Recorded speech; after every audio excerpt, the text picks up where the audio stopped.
자, 이번 시간에는 이제 저항으로 가봅니다. 저항. 저항이라고 하는 것은 무엇을 막는다, 반항한다, 저항, 이렇게 얘기하죠.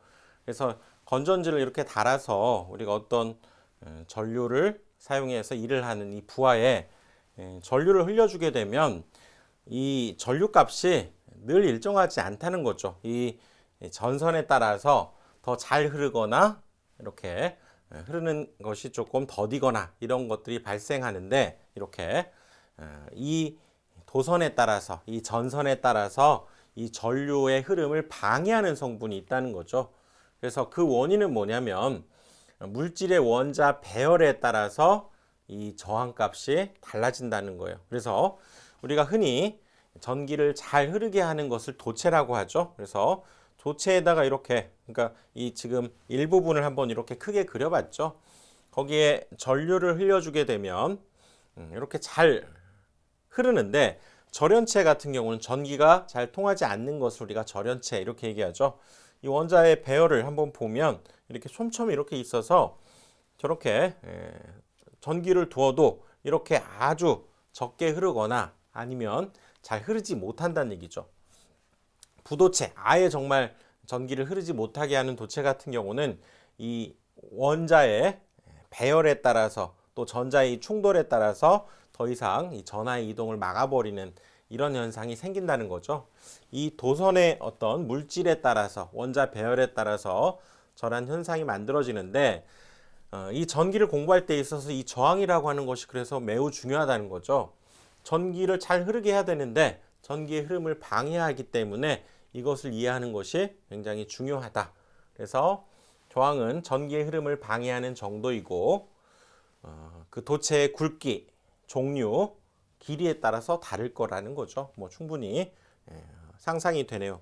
은 같은 경우는 도전율, 전기를 굉장히 잘 흘려보내서, 즉 저항값이 굉장히 낮습니다. 은 같은 경우는. 그래서 이런 전하, 전자를 잘 흘려보내는 성질이 있고요.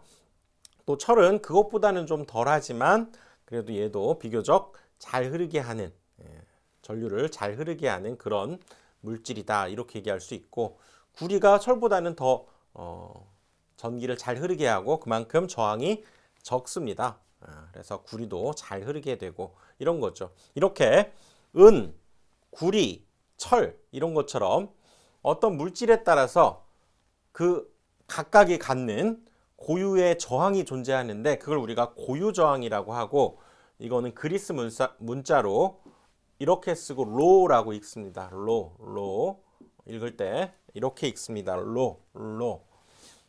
각 물질이 갖는 고유의 저항값이란 얘기죠. 그래서 또 한 가지 저항을 이제 결정하는 것은 이 도선의 길이가 또 얼마만큼 기냐에 따라서 이 저항이 또 결정된다는 거예요.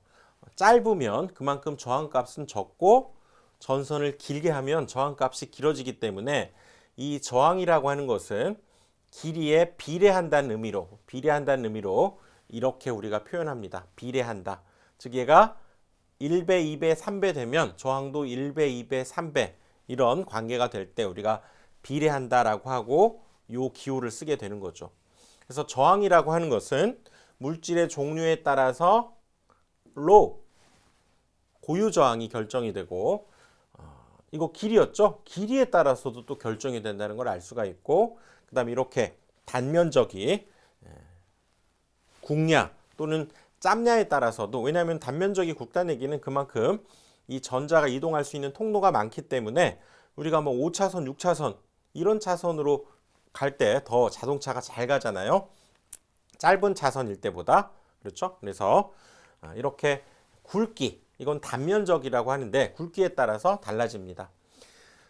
그래서 전기를 잘 못 틀리게 하는, 즉 전류의 흐름을 막는 성분을 우리가 저항이라고 하고, 자, 이 레지스턴스의 R을 따서 이제 앞으로 문자 R로 표현할 겁니다. 그리고 여기에서 이 저항의 기호도 이렇게 뾰족뾰족하게 뭔가 장애물이 있는 것 같죠? 이런 기호를 써서 이제 앞으로 저항을 나타내도록 할 거예요.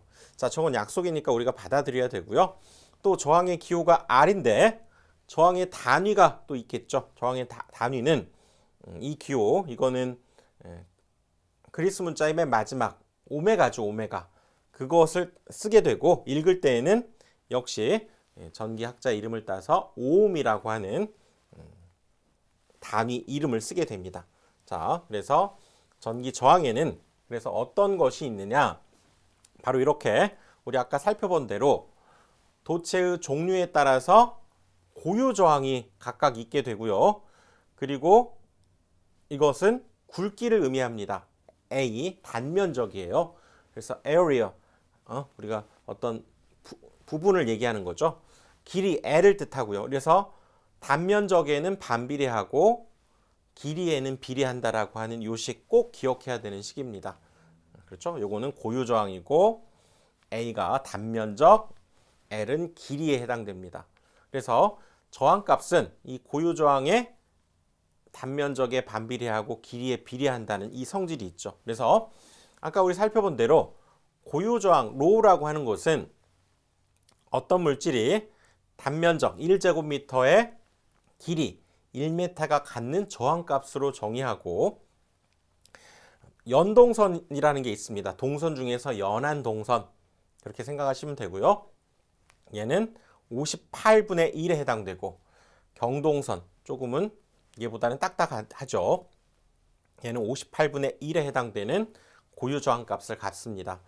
자, 단위는 조금 이따 생각해 보고요. 그래서 이 어떤 물질이 얼마만큼 기냐에 따라서 그리고 얼마만큼의 단면적을 갖고 있느냐에 따라서 그리고 이 물질이 구리냐 철이냐 은이냐에 따라서 달라진다는 얘기죠. 이런 단면적 이런 거에 따라서 달라집니다. 자, 이렇게 우리 저항을 결정하는 요소에 따라서 R은 low A분의 L이라고 하는 거 기억하시고요. 이 용어 저항, 고유 저항, 단면적, 길이 이런 식에 의해서 저항이 결정되는구나 라고 하는 걸 알 수 있습니다. 자, 그 다음 오음의 법칙으로 갑니다. 들어보셨을 거예요. 전기를 전혀 잘 모르시는 분들도 사실은 오음의 법칙 들어보셨을 법합니다.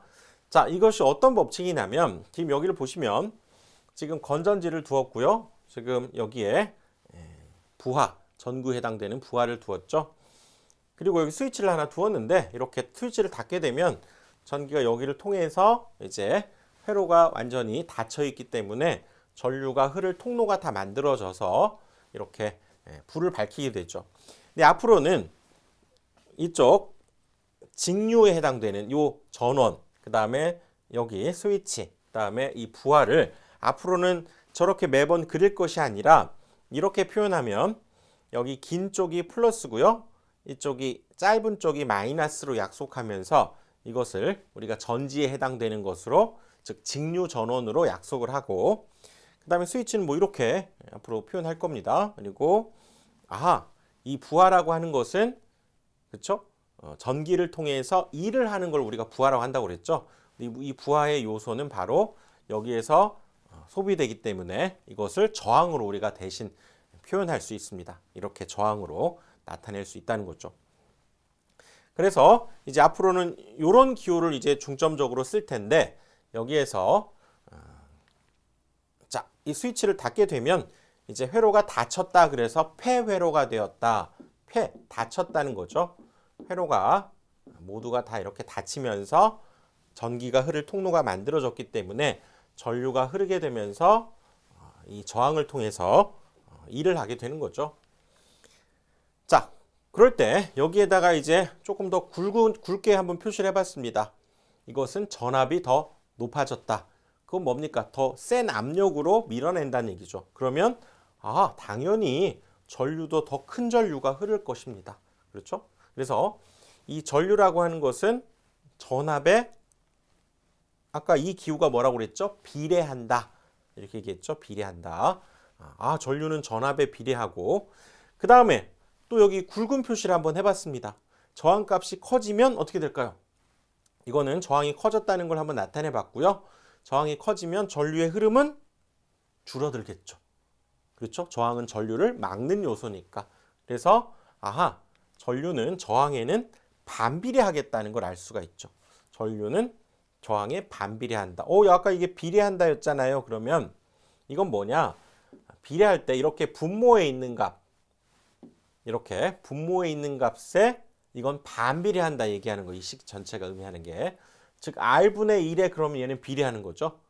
그리고 R에는 반비례한다 이렇게 됩니다. 그래서 이 기호가 있으면 분모에 있는 건 반비례하고 분자에 있는 건 비례한다 이렇게 생각하시면 돼요. 그래서 전류는 저항이 커짐에 따라서 작아지고 저항이 작으면 전류는 커지기 때문에 반대로 동작하죠. 그래서 전류는 이 저항에 반비례한다 이렇게 얘기합니다. 그래서 방금 얘기했던 전류는 이 전압에 비례하죠. 센 전압이 주어지면 더 큰 전류가 흐르고 그래서 비례하고 저항에는 반비례한다고 그랬죠. 이걸 한꺼번에 우리가 표현해서 아까 비례할 때 분자에 쓰고 반비례할 때 분모에 쓴다고 그랬죠. 그래서 이런 결과에 의해서 이 식이 만들어진 겁니다. 이게 바로 ohm의 법칙이에요. 그 유명한 ohm의 법칙이 전류, 전압, 저항 사이에 만들어지는 법칙이었습니다. 자, 그래서 이게 지금 이걸 이제 변형을 하게 되면 R이 이쪽으로 곱해지는 거 아시죠? 그러니까 V는 I와 R의 곱이다 이렇게도 표현할 수 있고, 즉 이 식은 I를 주인공으로 했고 이 식은 V를 주인공으로 했고 그 다음에 또 하나 이번에는 R을 주인공으로 해볼까요? R을 주인공으로 하면 우리 수학에서 이런 관계성이 있습니다. 수학에서 A는 만약에 B분의 C다 이러면 얘네 둘이 자리 바꿔도 등호가 성립해요. 그래서 자리 바꾸면 B는 A분의 C다 이렇게도 만들어낼 수 있습니다. 그러니까 이 식에서 얘네 둘이를 자리를 바꿔보는 거예요. 그러면 R이고 I분의 V 이렇게 된다는 얘기죠. 자, 같은 식입니다. 이 색은 식을 변형했을 뿐이지 같은 식이에요. 그래서 이걸 처음에 정리 공부할 때 외우는 방법으로 이렇게 우리 짜장면집에 가면 이런 그릇이 있죠. 여기에다가는 단무지, 그다음에 여기 양파, 그다음에 여기 춘장 이렇게 담아주는 그릇까지 생긴 곳에다가 VIR 이렇게 한번 적어본다면, 이렇게 외워본다면 이걸 통해서 우리가 착안을 해보는 거죠. 어떻게 하느냐? 자, 외울 때 이렇게 외웁니다. 내가 만약에 V를 알고 싶다, 전압에 대한 식을 알고 싶다 그러면 이렇게 써놓은 뒤에 얘를 가립니다. 그러면 I와 R이 바로 옆에 있잖아요. 그러니까 V는 IR 이렇게 곱의 형태로 우리가 생각할 수 있고, V는 IR ohm의 법칙을 이렇게도 외우고요. 또 이번에는 내가 I를 알고 싶다 그러면 I를 가려버립니다. 이렇게. 그러면 여기에서 얘는 여기 선이 하나 등장하죠. 있죠. 그러니까 얘가 분모에 있고 얘가 분자에 있는 것처럼 우리가 생각을 해서 I는 R분의 V, I는 R분의 V 이렇게도 외워보자는 거죠. 또 마찬가지로 이번에는 R을 알고 싶을 때에는 R을 샥 가리고 역시 이렇게 보면 얘가 분모에 있고 얘가 분자에 있는 것처럼 보이니까 R은 I분의 V 이렇게 식을 외워보자는 거죠. 처음 할 때. 자, 크게 중요한 건 아니고요. 당연히 여기에서는 식 하나죠. 이 ohm의 법칙이라고 하는 것 반드시 이제 기억을 해둬야 됩니다. 그래서 I는 R분의 V 그리고 V는 IR 그렇죠. 이걸로부터 만들어진 거죠. 또 R을 구하려면 R을 가리고 R은 그러면 I분의 V 이렇게 얘기할 수 있겠죠. 자, 같은 식입니다. 모두가 다 같은 식. 이렇게 저항과 전류, 전압 사이에 이런 관계가 있다는 것이 ohm의 법칙입니다. 다음은 이제 저항을 접속을 한다. 저항을 두 개를 잇는다 그 얘기죠. 여기에서 이제 직렬로 접속한다라고 하는 의미가 뭐냐면 이렇게 저항 하나가 있을 때 이 부분 하나를 딱 떼어내고 여기에다가 이렇게 직접 세로로, 그렇죠? 이렇게 접속하는 방식을 직렬 접속이라고 합니다. 저항을 이렇게 직렬 접속한 거죠.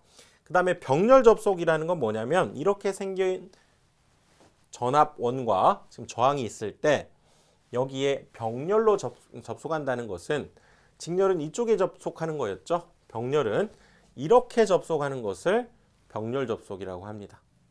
그렇죠? 이렇게 당연히 우리가 회로에서 이렇게 생긴 것도 병렬 접속이고요. 이렇게 생긴 것도 병렬 접속입니다. 이것은 회로적으로 우리가 전류가 흐르는 성질은 이 값 동일합니다. 그래서 이것도 병렬, 이것도 병렬이고 이것은 같은 것을 표현해 놨구나라고 하는 것을 아셔야 됩니다. 그 다음에 저항의 이제 직렬 접속에서 다시 우리가 생각을 한번 해보면 저항 두 개를 이렇게 직렬 접속한 것을 이렇게 하나의 저항처럼 계산해내는 것을 우리가 이 두 저항을 합성 저항을 계산했다 이렇게 얘기해요. 두 개 있지만 마치 그러면 하나의 값으로 한번 계산해보자 이걸 얘기하고요. 이걸 우리가 합성 저항이다 이렇게 얘기한다는 거죠.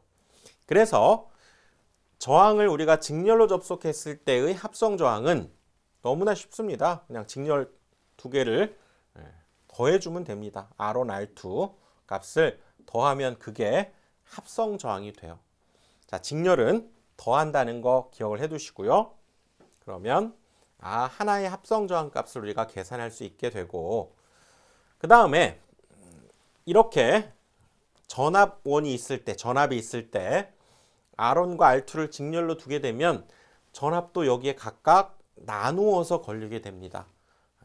이거를 우리가 저항에 비례해서 배분된다 이렇게 얘기하는데 여기에 걸리는 전압을 V1이라고 하고 여기에 걸리는 전압을 V2라고 하면 이 둘의 합 역시 원래 전압 V와 같게 된다는 거예요.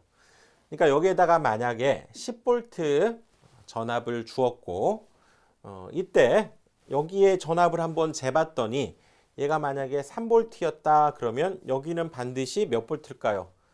7V가 나오게 돼 있습니다. 두 개의 전압 합이 전체 전압과 같다. 이건 뒤에 또 한번 나오지만 이런 아무튼 어렵지 않죠? 어렵지 않은 성질이 있습니다. 그래서 일단 이렇게 연결되어 있는 저항의 직렬 접속에서 이 둘의 합성 저항을 구하라 그러면 둘을 더해주면 되고 그 다음에 이 저항에서 걸리는 전압 이것을 전압 강하라고 합니다. 또 마찬가지로 여기에 걸리는 전압 이것도 전압 강하 즉 R1에서의 양단의 전압이기도 하고 R1에서의 전압 강하다 이렇게도 얘기해요. 또 R2 양단에 걸리는 전압이다. 양단자를 얘기하는 거죠. 단이라고 하는 것은 양끝이라는 의미입니다. 이 양쪽에 걸리는 전압이라고도 하고 또 R2에서의 전압 강하라고도 해요. 왜냐하면 아까 여기가 10V가 걸리게 되면 이쪽에 3V가 걸렸다는 것은 여기를 통과하면서 3V가 줄어들게 됩니다. 그래서 여기는 7V가 되니까 이 저항을 통해서 전압이 떨어졌다는 의미로 전압 강하 이렇게도 우리가 얘기해요.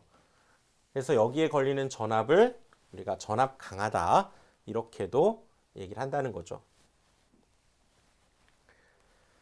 자, 그래서 R은 합성 저항은 쉬웠죠. 직렬일 때에는 둘을 더해주면 된다는 거고 그때 여기 V1에 걸리는 전압 즉 R1에 걸리는 전압 여기에서의 전압 강하를 계산하는 방법은 전압이 저항에 우리 요식이 있었죠. V는 IR 이 식을 보면 V가 I에도 비례하고 R에도 비례한다 이렇게 얘기합니다.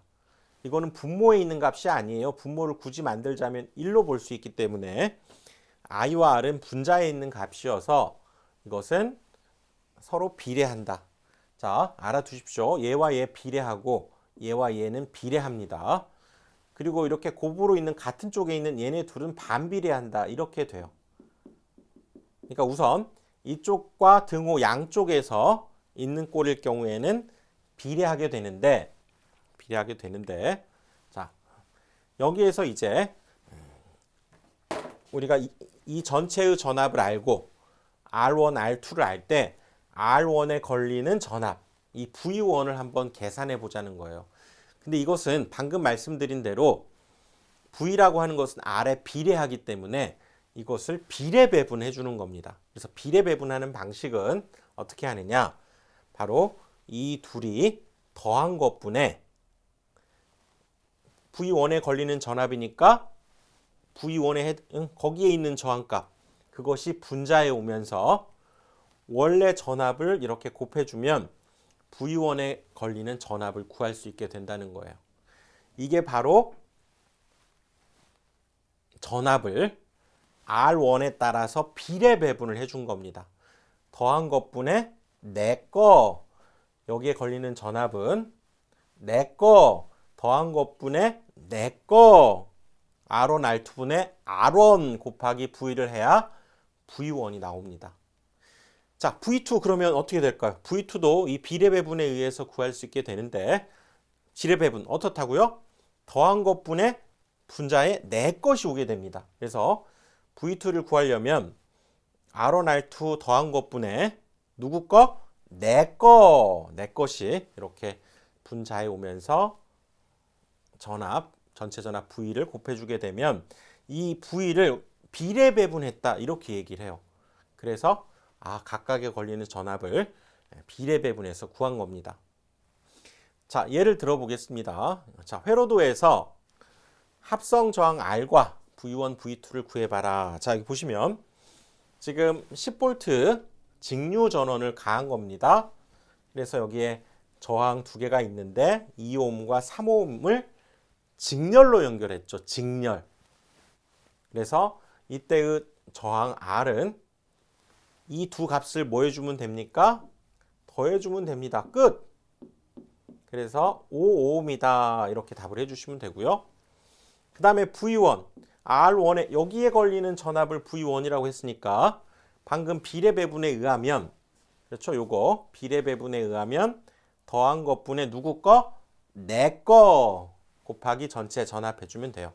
그러니까 여기에서 V1을 구하라 그러면 두 개의 저항을 더한 것분에 누구 거? 내 거 이것이 분자에 오면서 곱하기 전체 전압 10V 이렇게 계산해주면 5분의 2 이거 약분 뭐 계산하실 수 있죠. 그러면 이게 4V가 되네요. 4V. 마찬가지로 V2도 비례 배분해주면 됩니다. 여기에 걸리는 전압이니까 더한 것분에 누구 거? 더한 것분에 내 거 곱하기 10을 해주면 얘가 6V 걸리게 되면서 그렇죠.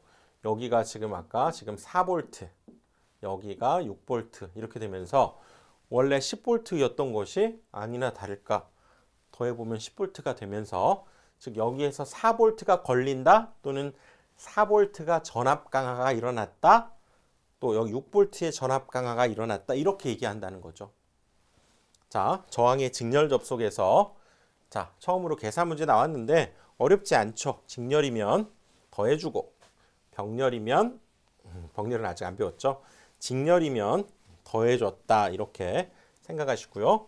그 다음에 각각에 걸리는 전압은 무슨 배분? 비례 배분해주면 된다. 자, 이번에는 저항의 병렬 접속으로 가봅니다. 자, 저항의 병렬 접속은 이렇게 접속되는 거라고 그랬죠. 그러면 두 개의 저항이 병렬 접속되었다 이렇게 얘기하고요. 또 같은 상황이라고 그랬죠. 같은 회로의 상황이 됩니다. 그래서 그렇다면 이것을 하나의 합성 저항으로 표현하고 그 값을 계산해 보고 싶다는 얘기죠. 병렬일 때도.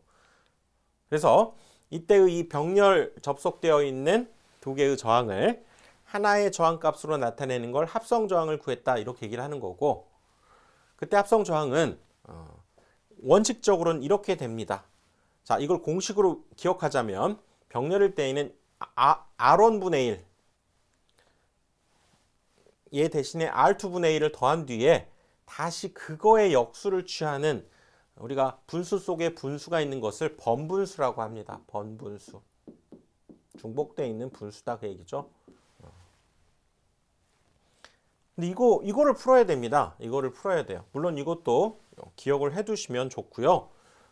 근데 이걸 결국은 계산해서 풀어보면 어떤 식이 나오냐면 두 개를 더한 것분에 곱한 값이 나오게 됩니다. 사실 이걸 더 많이 쓰게 돼요. 그래서 병렬일 때에는 더한 것분의 곱한 거 이렇게 기억을 해두시면 됩니다. 자, 병렬일 때 이 두 저항을 합성 저항을 구하라 그러면 더한 것분의 곱한 거 이렇게 된다는 얘기죠. 자, 그래서 I1은 자, 여기에서 이제 병렬로 연결되어 있을 때 전압을 주게 되면 전류가 흘러서 전류가 이쪽으로도 흐르고 이쪽을 통해서도 흐르게 됩니다. 전류가 이제 나누어서 흐르게 된다는 얘기죠. 이렇게 I가 흐르게 되면 이쪽으로도 흐르고 이쪽으로도 흐르는데 이 R1 쪽에 흐르는 전류를 I1, R2 쪽에 흐르는 전류를 I2 이렇게 해본다면 얘도 한번 구해보자는 거죠. 그런데 여기에서 중요한 포인트는 뭐냐면 우리 자 오음의 법칙에서 I는 R분의 V였죠. 자, 이 식을 보면 전류와 저항은 반비례죠. 전류와 전압은 비례한다고 그랬죠. 그래서 이 반비례하기 때문에 자 전류의 저항에 흐르는 전류는 반비례해서 흐르게 됩니다. 아까 우리 전압을 우리가 배분할 때는 비례했기 때문에 비례 배분을 해줬죠. 근데 여기에서 전류는 저항에 반비례하게 되기 때문에 이 전체 전류를 우리가 I라고 만약에 한다면 전체 전류를 I라고 한다면 I가 이렇게 나뉘어서 흐르게 되는데 그때 구할 이 I1, I2는 이 저항값에 반비례해서 흐른다는 거예요. 그래서 자 I1을 한번 구해보자면 이 둘의 반비례 배분을 이제 해주는 겁니다. 조금 전에는 비례 배분을 했었죠. 근데 여기에서는 이제 반비례 배분을 해야 되기 때문에 둘이 더한 것분에 이쪽에 흐르는 전류를 구하는데 반비례 배분, 반대로 배분하니까 R2가 와야 돼요. I1에 흐르는 전류를 구할 때에는 남의 거, 여기 분자에 내 것이 아니라 I1에 흐르는 전류는 분자에 남의 것이 와야 돼요. 그리고 전체 전류 I. 아, 이것을 반비례 배분이라고 하는구나. 자, 그럼 I2는 어떻게 될까요? I2는 역시 얘도 반비례 배분을 해야 되기 때문에 R1 플러스 R2분의 내 겁니까? 남의 겁니까? 내 겁니까? 남의 겁니까? 남의 거, 네 것이 여기 분자에 오고 거기에 전류 I가 곱해지면 각각 I1과 I2 전류를 구했다는 거죠. 자, 요것들을 여러분들 잘 이해를 하셔야 됩니다. 그래서 자, 이렇게 지금 주어진 R1과 R2는 병렬이죠. 그리고 R3는 이것과 지금 직렬로 연결되어 있는 거죠. 그럴 때 이것을 하나의 합성 저항으로 만들어, 즉 저항을 지금 직렬과 병렬이 뒤섞여서 연결되어 있을 때, 접속되어 있을 때 그것을 하나의 합성 저항으로 이렇게 계산을 한번 해보자는 거예요. 이건 이제 응용이죠. 앞에 했었던 걸 가지고 구할 수 있는 겁니다. 자, 그래서 이걸 한번 구해보면 먼저 이렇게 하자는 거죠. 이 둘을 먼저 병렬 계산해서 이 둘의 합성 저항을 구하고 그리고 나서 다시 요 둘을 직렬이죠. 그럼 얘 둘은 다시 직렬이니까 그렇게 해서 이렇게 합성 저항으로 만들어가는 과정을 생각해 보면 되겠다는 거죠. 자, 예를 이제 들어봅시다. 이렇게 주어진 병렬, 얘가 이제 그 둘이 다시 직렬이었던 거죠. 자, 얘를 한번 구해보면 어떻게 된다고요? 이렇게 얘를 먼저 이렇게 병렬을 먼저 합성해서 구하고, 얘는 일단 4옴 그대로겠죠? 여기는 아까 우리 병렬일 때 어떻게 구하자고요? 더한 것분의 곱한 거, 더한 것분의 곱한 거 이렇게 외우자고 그랬죠. 여기에서는 더한 것분의 3 플러스 2분의 곱한 거 3 곱하기 2 이렇게 계산을 해야 됩니다. 그러면 여기가 5분의 6이니까 1.2가 되겠네요. 1.25옴. 그래서 1.25옴과 4옴을 더해줘야죠. 왜냐하면 이 둘은 이제 직렬이 된 거니까. 그렇죠? 그래서 요거 더한 것분에 곱한 거 5분의 6, 즉 1.2, 4옴을 이렇게 이제 최종적으로 더해주니까 결국 이 값은 1.2에다가 4를 더하면 5.2가 되는 거죠. 5.2. 맞게 됐나요? 여기가 1.2에 4.2가 되는 거죠. 그러니까 여기 5분의 26인데 그러네요. 그렇죠? 26. 그래서 5.2가 되는 거죠. 5.2.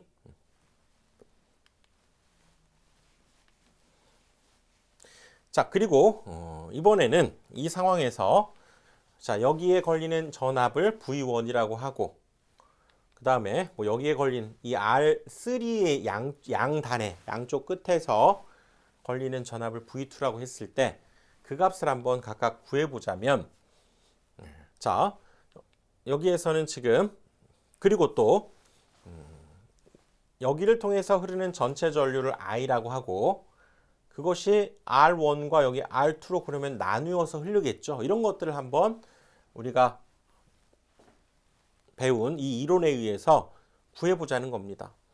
그래서 전체 I를 구하려면 여기 전체 흐르는 전류를 구하려면 지금 이렇게 복잡한 상황에서는 구하기 어렵죠. 아까 우리 합성저항을 하나의 합성저항으로 만든 뒤에는 이것을 쉽게 구할 수가 있습니다.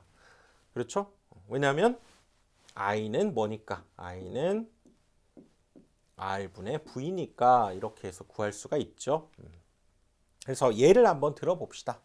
예를 들어서 자, 이렇게 되어 있는 것을 자, 다음과 같이 이때의 전압 V1 여기에서의 전압 V2 이렇게 먼저 한번 구해본다면 이게 얼마입니까? 여기 요것은 지금 2옴과 2옴을 병렬로 연결했죠. 병렬로. 그러니까 여기에서의 저항은 더한 것분에 곱한 거 그래서 2 더하기 2분의 2 곱하기 2를 해야 되겠죠. 병렬. 더한 것분에 곱한 거 그래서 4분의 4네요. 그쵸? 그러니까 답은 1옴이 되고 이 3옴은 그냥 3옴이 되겠죠. 여기가 1옴, 3옴.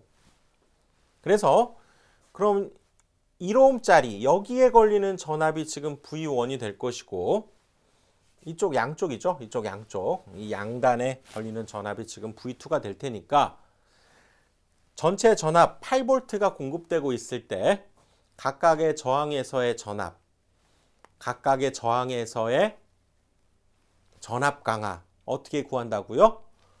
비례 배분. 비례. 왜? V는 IR에 의해서 V는 R에 비례하는 겁니다. 비례. 그래서 비례 배분 하게 되는 거죠. 그래서 자, 이것을 이제 계산한 값이 깔끔하게 이제 적어 보면 여기가 3V 그대로 갔죠? 그리고 이쪽에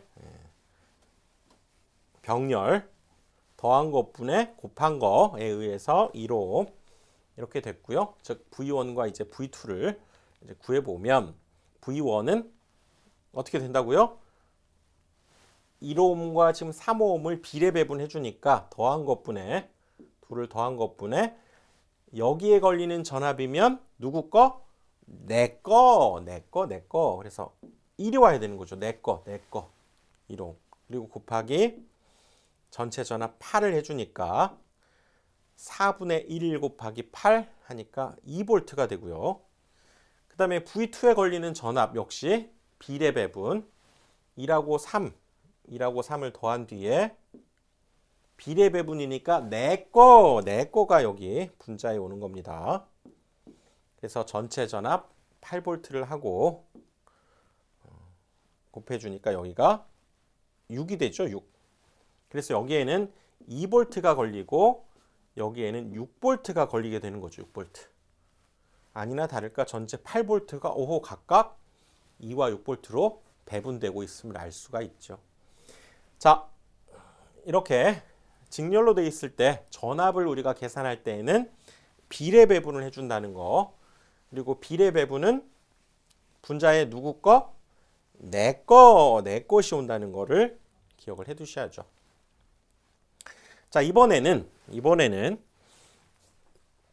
자, 여기에 흐르는 전류 I1, 이쪽으로 흐르는 전류를 I2라고 해봅시다. 그러면 전체 전류 I를 구한 뒤에 역시 전류를 배분해 주면 되겠죠. 그런데 전류는 저항에 비례합니까? 반비례합니까? 전류는 저항에 반비례하기 때문에 반비례 배분을 해주면 된다 그 얘기죠. 반비례 배분. 그래서 먼저 전체 전류부터 구해야 됩니다. 자, 전체 전류를 구하기 위해서는 아까 요거 둘이 병렬이니까 저 둘을 병렬 합성 저항을 구하면 더한 것분에 곱한 거 이래서 5분의 6이니까 1.2였고 얘와는 또 4옴이 직렬이죠. 그러니까 1.2짜리 여기 두 개가 1.2에 해당되고 얘가 4옴이니까 더해야죠. 둘이 직렬이니까 그래서 5.25옴이 되는 거고요. 그렇죠? 그래서 이때의 저항값은 아까 여기 식을 그대로 다시 한번 써볼까요? 더한 것분에 곱한 거 이 값이 얘였고 거기에다가 이 4옴이 직렬로 되어 있기 때문에 더해서 계산한 값이 1.25옴이고 그리고 여기 지금 전압은 따로 주어져 있지 않았나요? 전압은 따로 주어져 있지는 않네요. 이때의 그러면 전체 전류를 한번 구해보면 요 값을 우리끼리 한번 해볼까요? 뭐 10V다 이렇게 얘기한다고 하면 아까 우리 딱 나눠지면 좋은데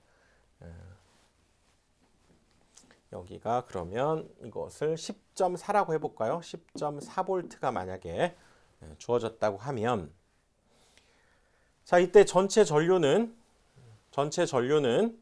저항분의 전압이죠. 그래서 이 전체 전류는 저항값 5.2분의 10.4V 그러면 얼마입니까? 2배죠. 2배. 그러니까 2A가 나오게 되는 거죠. 그래서 여기에 지금 2A가 지금 흐른다. 여기에 지금 2A가 흐르니까요. 그렇죠? 계산해 낸 거니까 여기에도 지금 2A가 흐른다. 이제 이렇게 얘기할 수 있고 그것이 이쪽 두 저항으로 배분돼서 나뉘어서 흐르게 되죠. 그런데 그때의 배분되는 값은 저항과 전류는 반비례하기 때문에 이건 반비례 배분을 해줘야죠. 그래서 전체 전류 2A에다가 자, 이 두 값에 의한 반비례 배분입니다. 그래서 I1에 흐르는 전류를 구하려면 둘이 더한 것분에 병렬이니까 둘이 더한 것분에 반비례 내 겁니까? 남의 겁니까? 남의 거가 이렇게 분자에 와야 된다는 거죠. 이걸 계산해 주면 되고 또 I2에 흐르는 전류 역시 이쪽으로 흐르는 전류 역시 저항의 반비례해서 이 전류를 배분해 주면 되니까 전체 전류 2A를 이 둘의 반비례해서 배분해 주면 되니까 역시 2 더하기 3분의 반비례하면 내 거를 해야 됩니까? 남의 거를 분자에 써야 됩니까?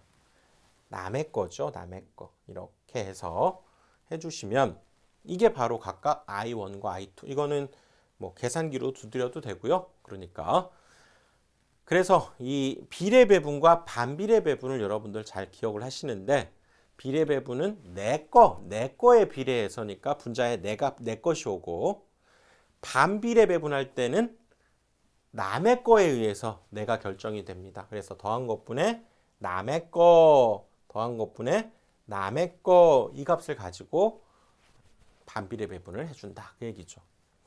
자 여기가 조금 어려울 수 있는데요. 천천히 하시면서 이거 반드시 마스터 하셔야 됩니다. 이 정도. 그래서 천천히 진행을 한번 해보시고요. 다음 강의에서 또 뵙도록 하겠습니다.